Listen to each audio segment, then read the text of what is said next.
Comment une image iconique peut contribuer à défendre la démocratie?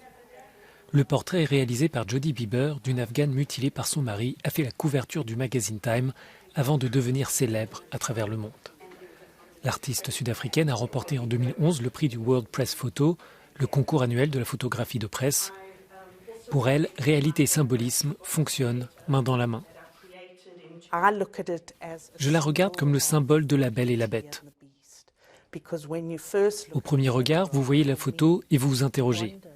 Vous voyez seulement cette belle femme et ensuite vous voyez son nez. Il y a de nombreuses années, je voulais créer un projet sur la violence contre les femmes et aucune femme ne voulait devenir photographe.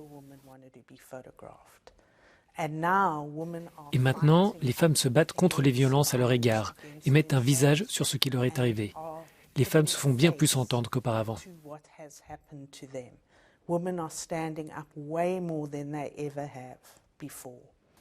L'exposition iconique est organisée au Parlement européen et par la Fondation de la photographie de presse. Elle s'articule autour de 3 débats.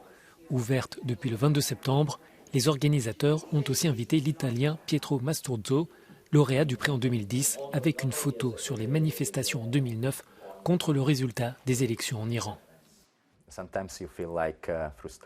Parfois vous êtes frustré. Vous vous demandez qu'est-ce que je fais là? Est-ce utile?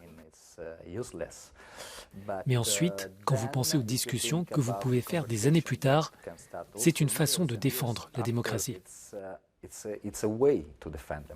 Simplement penser, interroger, même les doutes sont importants pour la démocratie.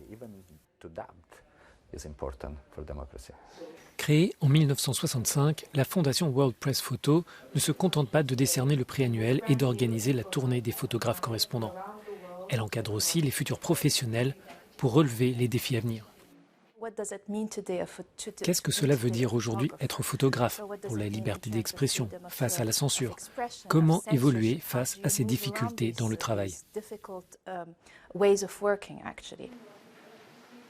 L'exposition est ouverte au Parlement européen. Des débats sont aussi prévus en octobre et en décembre pour évoquer la liberté de la presse et le pluralisme des médias.